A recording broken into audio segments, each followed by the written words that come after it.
Hello，大家好，我係 Sarah，係安省註冊營養師。今日咧，我哋想同大家講一個題目，係叫做食得其所。咁食得其所，如果我哋通俗啲嚟講咧，就叫做點樣食，我哋先至可以食得啱，食得健康。咁我由一個最基本嘅方法嚟同大家解釋。我咧就會用加拿大飲食指南嚟到同大家講一講。呢個加拿大飲食指南呢，係一個好簡單嘅方法，可以教我哋點樣食得健康。因為佢呢度呢，就用一個天虹、一個彩虹咁樣嘅圖案嚟教我哋。咁大家可以睇到呢度有4份，即是話俾我哋聽，我哋食嘢係要用最緊要嘅4種嘅食物。咁我哋通常每一個人以為食多啲肉係最好，點解呢？因為大家都以為食肉係最健康。食得多，我哋就身體好啲。其實而家最緊要我哋喺營養方面嚟講呢，食嘢我哋唔係應該食最多嘅肉，反而我哋而家係應該睇下呢個彩虹。我哋應該食多啲嘅係乜嘢呢？綠色嘅方面嘅菜蔬同埋水果。咁第二個大嘅地方呢，就係奶類就係五穀嘅食物。咁我哋好多時候我哋食麵包，我話食白麵包、食白飯。其實我一陣會解釋下，我哋係唔應該食咁多嘅白麵包呢一啲嘅食物。咁而最緊要嘅呢，我哋喺吸收呢個蛋白質嘅時候，我哋要注意到奶類嘅食物。喺中國人嚟講呢，好多時候我哋唔習慣飲奶，但係我哋應該喺呢一方面吸收更多嘅鈣同埋呢個嘅蛋白質。咁而家你睇下最少嘅一部分反而係肉。即是話俾我哋聽，我哋食嘢嘅時候呢，唔好太注意食咁多嘅肉，因為而家大家都好注意呢個三高，會擔心高膽固醇，會擔心高血壓，亦有好多時候我哋會擔心有高血糖。咁我哋而家喺根據呢4種嘅食物，我哋嚟到睇一睇。喺呢度呢，亦都會教我哋食嘢嘅時候，如果我哋食菜蔬水果係要有選擇性嘅，我哋唔係話乜嘢都食。而菜蔬水果我哋能夠食得最健康嘅呢，喺綠色嘅食物裏頭，我哋揀食顏色。點解呢？我哋要揀一啲食橙色、紅色多嘅菜蔬同水果，同埋深綠色。喺中國人嚟講，深綠色嘅菜蔬係好多。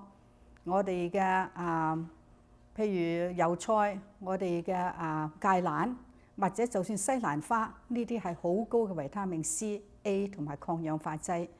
如果我話請你哋食好多橙紅色嘅食物，咁你會諗下喺蔬果裏頭有啲乜嘢係橙紅色呢？我哋可以諗到有木瓜，可以諗到有橙，或者就算係芒果，再唔係呢，我哋可以諗到係有一啲嘅青椒係紅色同埋橙色。而大家好少注意到嘅呢個嘅番薯同埋南瓜，亦都係一個好豐富呢個抗氧化劑嘅食物。咁另外我哋講到喺五穀類嘅食物，我話大家呢最好唔好食咁多白飯。點解呢？我哋要根據健康飲食裏頭嚟講，最重要嘅我哋要吸收多啲嘅纖維同埋呢個嘅 B 維他命，即係呢個乙種嘅維他命。咁我哋就應該多食呢個糙米飯。或者我哋食呢一個嘅用五穀類做嘅多種類嘅麵條。咁另外呢，我哋可以講到話飲奶，大家唔習慣。其實奶嘅營養價值係非常之高。我哋最少每一日係要飲到有2杯嘅奶。而大家飲奶嘅時候，好容易會話奶嘅味道呢，可能要好味先至飲。其實呢，如果好味嘅時候，就即使話佢嘅脂肪含量係比較高，咁所以我哋飲奶呢，我哋選擇飲一啲低脂肪嘅，譬如話1%，或者係飲一啲脫脂奶。如果咁樣，我哋可以吸收到足夠嘅蛋白質同埋呢個鈣，亦都唔會吸收到咁多嘅脂肪。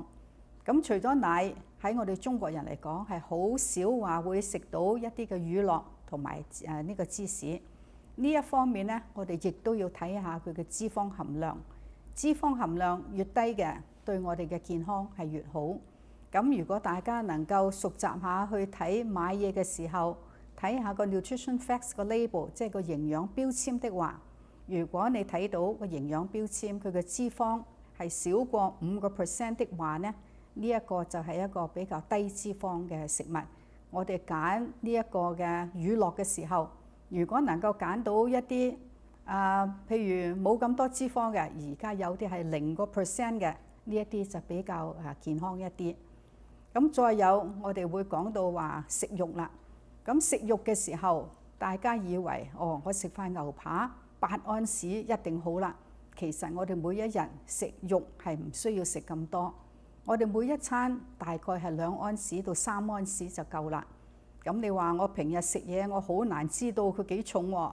咁如果你能夠將佢嚟到比較下，2-3安士嘅肉大概係等於一份啤牌咁大大嘅肉，又或者係等於你自己嘅手掌咁大大嘅一塊肉就已經好夠啦。咁有時我哋唔一定係要食肉，我哋可以用豆腐嚟到代替。豆腐營養價值好高，我哋亦都可以食好多豆類嘅食物。咁而家有市面上有好多罐頭嘅豆，我哋可以用食豆嚟到代替，嚟到吸收呢個嘅蛋白質。咁而豆類佢脂肪含量係非常之低，佢亦都係有呢個植物嘅蛋白質，對我哋嘅健康係非常之有幫助。咁或者你會問我啦，咁我哋食嘢知道點樣食啦？咁我哋究竟要食幾多我哋先至啱呢？咁如果以一個營養師嘅角度嚟睇，我哋會根據你嘅年齡、性別、你嘅活動量嚟到話俾你聽，你要食幾多。但如果你話我都唔知要食幾多喎，咁最好嘅就係喺你而家每一日食嘢裏頭，我哋增加多啲我哋平日應該多食嘅嘢，譬如菜蔬水果，你每日只係食1個蘋果或者1個橙，而家你食多3份。如果你話我冇飲奶嘅，而家我開始一日飲2杯。如果你話我好少食呢一個嘅五穀類嘅麵粉或者食呢個糙米飯，而家我哋即刻改食呢個糙米飯，咁就會幫助我哋吸收好多嘅 B 維他命同埋呢個嘅纖維。咁肉類的話呢，就希望大家注意一下，能夠減少呢個嘅量，亦都多食魚。1個星期食2次魚的話呢，係非常之理想嘅。咁大家都知道三文魚係好有價值，因為有呢一個嘅Omega 3呢一個嘅脂肪酸喺度。咁我哋魚唔可以淨係限食三文魚，我哋可以試下食其他嘅，就算係罐頭嘅三文或者罐頭嘅 tuna 魚，亦都係好好嘅。咁我哋亦都會諗到煮嘢方面，我哋點樣可以能夠食得其所、食得健康呢？我哋一定要記住少油、少鹽，同埋要少糖。咁我哋如果能夠根據呢幾個嘅方法嚟到做的話，我哋一定係會食得健康，同埋可以生活得更好。多謝。